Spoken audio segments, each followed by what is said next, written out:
Well, Tom, welcome to BYU Sports Nation. Early morning for you on a very big and busy day. First of all, how's your mentality holding up having to deal with the selection committee and watch BYU basketball? And, oh, by the way, you had a new grandbaby as well. How you doing? It's been a busy week. I'm doing fine. It's been interesting to watch the games here and then go back to the hotel and watch other games. My wife's like, are you kidding me? We didn't get enough basketball today. And it was my birthday Saturday, and so she wanted to go out and celebrate, and I had to watch some game. I can't even remember, but they're all kind of blurring into each other right now. What's the experience been like so far for you on the selection committee? It's been a great experience. When Jamie Zaninovich left, when he went to the Pac-12, and they offered me that position on the committee, he said, it'll be the hardest thing that you've ever done committee-wise, but it'll be the most rewarding, and I think that's come to pass.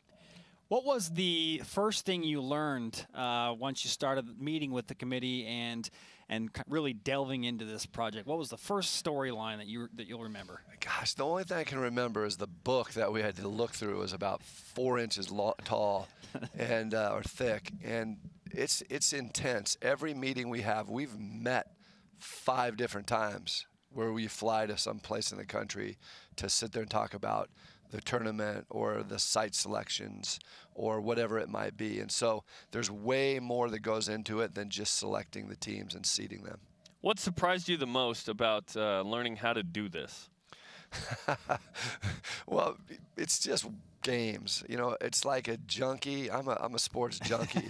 So whenever you get to look at games and try to determine who's better, to evaluate coaches and players and teams and who's going to win this matchup, that's like candy for me. And so it's So you love it? Yeah, I love it. It's not hard. It's intense. You understand the difference? It's fun to do. It's really intense. And in the end, I think that watching 10 members from the mock selection pick the teams that they want, I don't see how they can screw it up. I just don't see how you can do it because somebody might be off, but there's 10 people in the room. So I think the average of how it goes is going to be pretty sweet. What's your schedule like for the next week, watching BYU here in Vegas and then heading out to select the field of 68? Regardless of what happens today, I leave tomorrow morning early, so I'll miss the finals. We have to be in Indy tomorrow, and we begin Wednesday morning with selection. So like a lot of people don't realize that, but they start putting the brackets together tomorrow. Oh, okay. Not tomorrow, Wednesday. And then as teams play, you can't just wait till Sunday afternoon to go. Sure. And I think people think that that's what they do is Sunday morning they put together. But it's pretty amazing how just slap it together. In the mock selection, you have these screens. There's 2 people sitting at a desk with 4 screens in front of you. And then the NCAA staff, that's another 10 people. They fire statistics at you and criteria on the screens in front of you. You can ask for anything, and it's instantaneously in front of you. So you can compare Davidson and Green Bay if you want. You put them up there, and you have to get used to the color codes that the NCAA has for neutral, home, away, top 50. And the first little while, I was a little bit mesmerized.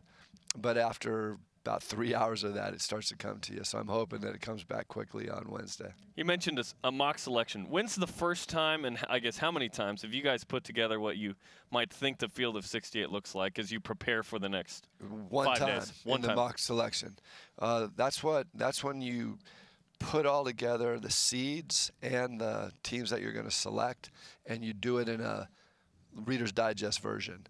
So what we took about 5 hours to do takes 5 days. Oh, man. And it was pretty amazing how quickly it came together. But we've actually had calls where we talk. Every member of the committee has a number of conferences that they oversee. So I'm a primary over 4 conferences, and I'm a secondary over 3 others. And we get on those calls. We've done that 4 times. And you talk to the whole committee. It lasts about 2 hours. And we talk about our conferences and the teams and the players and what to expect and the injuries and why to watch them and why they should be available. And we talked about who those teams are. You guys have been watching the bubble for about, 2 weeks? We've been watching it for about 2 months. Yeah, a long time. Yeah. And talking to you makes me think they know everything that's going on. Like the trust of all the details kind of surfaces. Well, I think nothing gets past you, I guess. I think it's true is you guys will watch BYU in the bubble, and you might know more than me about BYU's bubble hopes, but I know more about you than I'm not going to say a team. Name the team. There's a bunch of them. I know a lot. And it's just interesting. One of my conferences is the Big Sky Conference. So I know Sacramento State, Montana, and Eastern Washington really good. I could name you their starting lineups. Wow. That's crazy, isn't it?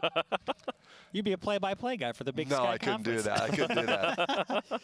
Okay, Tom, you talked about comparing resumes. You say whether it's Davidson or Green Bay or whoever, not BYU, but any of the teams you're looking at, what kind of trends are you looking for when you are comparing resumes between those conferences in terms of who deserves to get in and maybe who doesn't? I think the thing for me as a member of the committee is to be watching so steadily from the beginning of the season. It was fun for me to kind of actually read up on all the teams before the season started and kind of anticipate what the prognosticators see will happen. And then immediately you see some teams that struggle. Like one conference thought that one of their teams was going to be great, and they finished in the bottom of the conference. And so there's all these intriguing things that happen along the way. But I think one of the things for me is to watch teams, the rise and fall, just like we watch our team, Cougars this year. They had some great points and then some stutters and then have had a nice little run at the end. And I kind of love to see and figure out the reasons why teams aren't playing well. A good example that, in the state of Utah is Utah. They have a really good team, and they're solid on defense, but they went into a little bit of a lull just recently. And it's intriguing to watch a team like that who's a really good team. And a lot of people, because I read the morning paper in Utah, people wondering how that's going to be. And you can magnify that times almost every conference in the country to get an example of what we're looking at. Is the RPI weighted as much as we think it is in these conversations? I don't think so. Now, I'm speaking as one member of the committee, and that's the beautiful thing about the selection committee is that all 10 members have their own criteria. You can select whatever you want. And I've said this before, that for me, the RPI is the easiest. But if you rely on that, I don't think it's fair. Because you can pick anybody off the street if you're just using RPI. It's like we always fill out in our family March Madness bracket we have forever. From the time the kids can count to 64, they learn how to do the bracket. And it's amazing how there's someone in our family, not to be named, who always goes 1 beats 3. They look at the higher seed and go all the way through the bracket. Anybody could do that with RPI, but that doesn't select the best teams in the country, in my opinion. So does the group of 10, do you have certain things that you say, okay, these are going to matter more than just trying to balance all of them? No. Strength of schedule, margin it's of loss, individual to individualized. And as a group, you come to a consensus? So we're like mixing the all that? Knights of the Round Table, except it's rectangular. And we battle. There'll be times, even in the mock selection, it was kind of interesting as a rookie on the committee. I'm like, wait a second. I got a team here that you guys are giving no love to, and let me tell you about them. And so we start talking, and they're laughing because, the rook. But they said, I thought I was being a little brash to say that. And afterwards they said, that was low-key compared to how it'll be in the room. Because you owe it to the committee, you owe it to the country to be able to battle. It's not like you should be rooting for teams, but if you believe in something that a team brings to the table, then you got to put it out there. And even in the mock selection, there were some points that were made from people in the room that I thought, that's a good point. And I hadn't thought about that. And now that I take that into consideration, that makes a difference. Because the way that they do it, it's 2 teams at a time. You start at the top and you just make your way down.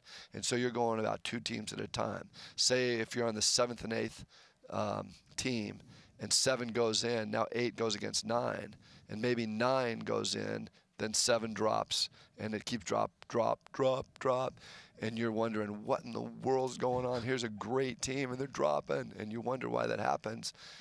People have ideas about what's happened recently.